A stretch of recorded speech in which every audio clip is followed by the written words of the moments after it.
Hi everyone. Today I'm sharing 5 tips to make the ultimate tandoori chicken in 3 different ways, as well as I'm going to show you how to make tandoori masala at home. So let's get started. I have taken some whole spices here: cumin or zira, badi elaichi or black cardamom, cinnamon stick, that is dalchini, star anise or badiyan, some black pepper, whole black pepper, and coriander seed, that is dhania. We are going to dry roast all these whole spices for maybe a minute on low flame. And once they become a little roasted, we are going to grind them up. So let's get started on making the tandoori masala. So whatever we had roasted, the dry spices, we're going to put it in the bowl. And here comes the first step, is to use smoked paprika. You can find this at any grocery store, Indian grocery store or supermarket. And this is what will give our tandoori chicken the redness as well as that smoky flavor. After that, we are going to add red chilli powder to it and 1 tablespoon of Deggi Mirch. I have found that this ratio of using all these 3 different red chilies is what gives the perfect tandoori masala, the color, the smoky flavor. And you can also store this in an airtight container to use for later. So here we have our tandoori masala ready. Now let's get started marinating the chicken. I have taken 14 to 15 drumsticks, and here comes the second tip, that is to dry the chicken pieces really well. A lot of people don't do this, and it just makes the chicken more soggy and not very crispy on the outside. So make sure that you are drying all the chicken pieces really well with a paper towel.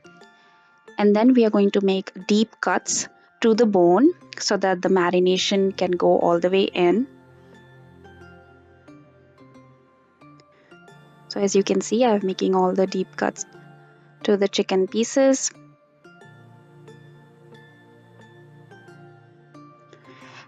And for the first marination, which we will do for 1 hour or even half an hour, I have used some lemon juice, salt, and turmeric powder.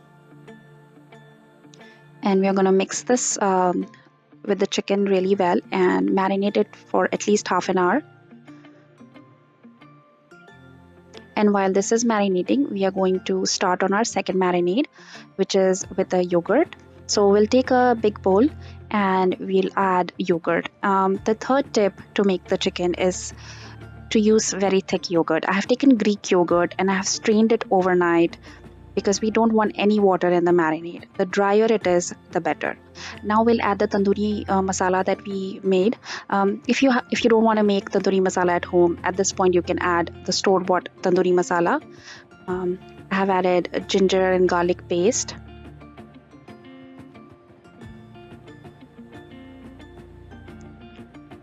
And about a little bit of garam masala. And fenugreek leaves, dried fenugreek or kasuri methi. And we are going to mix this really well. Make sure everything is well incorporated.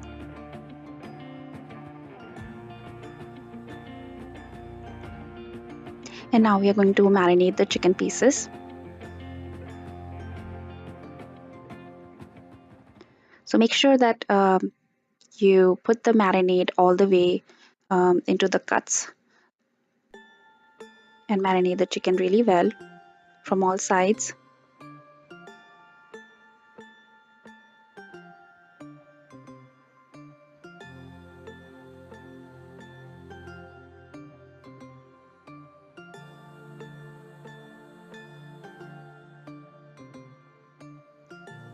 Now, as you have seen, I've marinated all the chicken, and make sure again that you mix the marinade well with the chicken so it has gone through every cuts and pieces.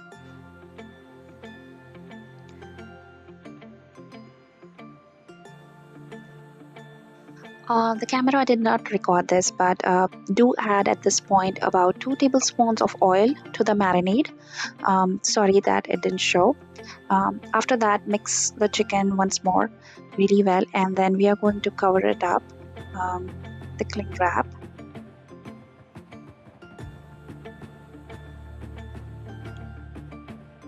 Make sure it's nice and sealed. And I'm going to marinate this overnight. And this is tip number 4. If you really want a juicy chicken, which, the point is to marinate it overnight. You can cook it in after 2 hours or 3 hours, but the best result is overnight marination. So now it's been about 24 hours. This is the next day, and make sure that you take the chicken out about 2 to 3 hours before you're starting cooking so that it comes to the room temperature. So first we are going to bake the chicken. I have preheated the oven to 350 degrees Fahrenheit, and I have taken a baking tray and a grill that I also cover in foil, just so that it helps with cleaning. And then I make slits on the grill so that the excess water that comes out of the chicken and the oil can drip below and the masala can stay on the top. I'm going to put 4 pieces of chicken, and once the oven has done preheating, I'm going to put the chicken in, and I'm only going to put it on 350 degrees for about 20 minutes. Here's tip number 5, and which is most important, is if you want the moist chicken, you have to cook it for less time. Usually chicken is cooked for about half an hour or so, and that is what makes the chicken dry. So in half time, after about 10 minutes, I'm going to flip the chicken pieces and cook it for another 10 minutes.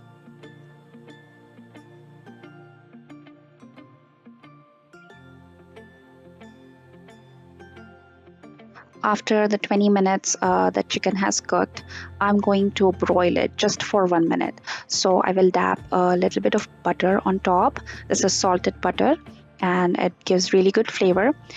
So we want to broil this chicken for about 1 minute on high setting.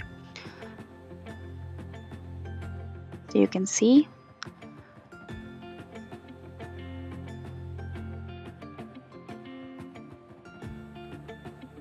I have broiled it on high just for a minute on both sides, and now it's done. And I've taken it out. Now we'll go for air fryer. At 330 degrees, I have preheated the air fryer, and then again, single layer chicken, do not crowd it. And we are going to cook this chicken for about 18 minutes. Or at 330 degrees Fahrenheit.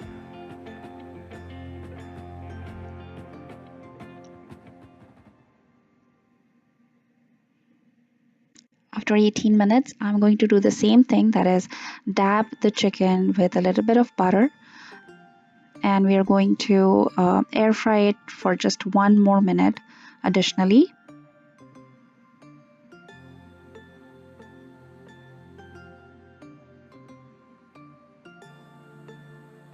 So here it is, completely ready.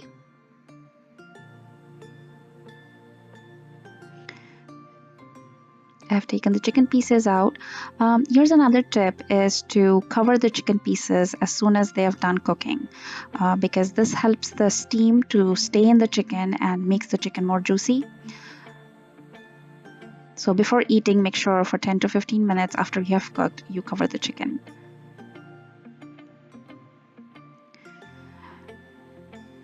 Now we'll cook the chicken, the remaining 4 pieces, on the stovetop. I've taken some oil, and you want to keep the heat at medium to high at this point. I'll add some salted butter to the pan and add the chicken pieces.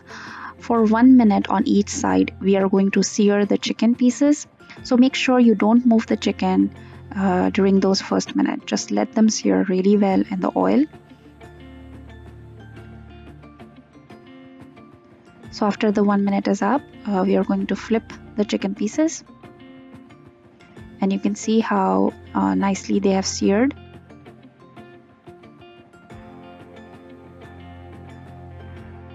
So let them cook on the other side for 1 minute on medium high.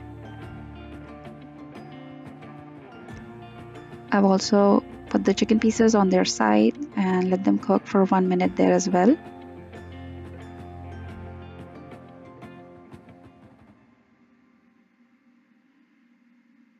Once all the four pieces are seared on all the sides, you're going to flip them back again to the original position, and you're going to make the heat very low and cover and cook it for about 5 to 7 minutes so that it cooks from the inside. And you can see here it's now cooked after about 7 minutes. And you can also check it with a knife. Just make sure that there's no pink. You can see how moist and soft the chicken pieces are. So please try this recipe at home, and I hope it turns out great. Please give my video a thumbs up and subscribe to my channel. Thank you so much for watching.